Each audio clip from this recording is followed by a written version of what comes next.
Hi everyone, Amber here. Welcome back to the Rideshare Hub. Today we are discussing why so many Uber drivers are quitting lately.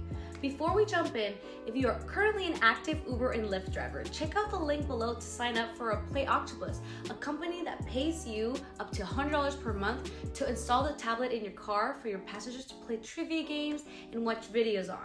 It's free to sign up when you use our link below, and you make extra money, get better tips, and better ratings.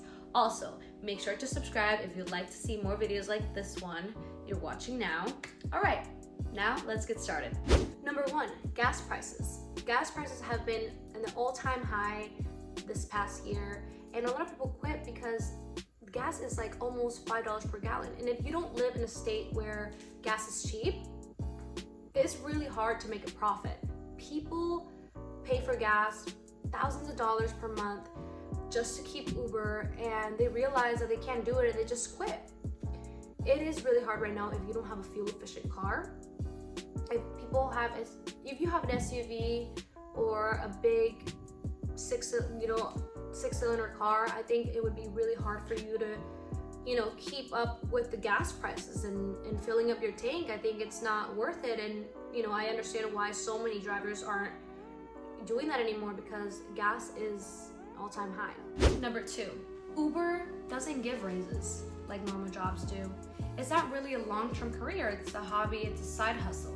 So a lot of drivers end up quitting because they see that they're not getting a raise, they're getting the same amount of money, they have to work the same amount of hours every day, and sometimes you don't get orders. Everything is just flat, there's sometimes it's busy, sometimes it's not, and a lot of people don't like that and they just quit.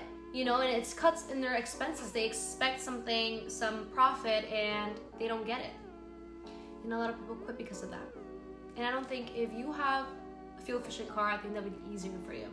3, it's expensive to drive for Uber. Uber doesn't cover your expenses, which means you as a driver have to pay for your own car, your own gas, and your own wear and tear and car deprivation.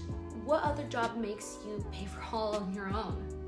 A lot of people quit because of this. They can't handle it anymore. Their car is maybe expensive. It's too expensive for the maintenance and everything like that. That's why the Rideshare Hub recommends a really good maintenance car. Like a Toyota, a Honda, all these cars that you don't have to pay so much for maintenance if they break down and stuff like that. So it's great to use a fuel efficient car or a really, just a cheap car to just do orders, and if you need maintenance, it's not as expensive as a luxury car. You have to pay for everything. Like, Uber is your own business. You're your own business. You put your own rules, your own schedule, your own time, and you would need to pay for all that stuff, and a lot of people can't handle it. Some people are used to the 9 to 5, and that's fine. If you want to do that, that's okay. But if you want to do your own business, it does have some pros and cons.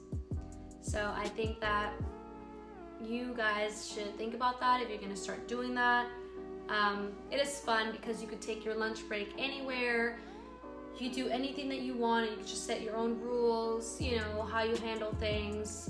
It's really great, but some people don't think that, and that's fine.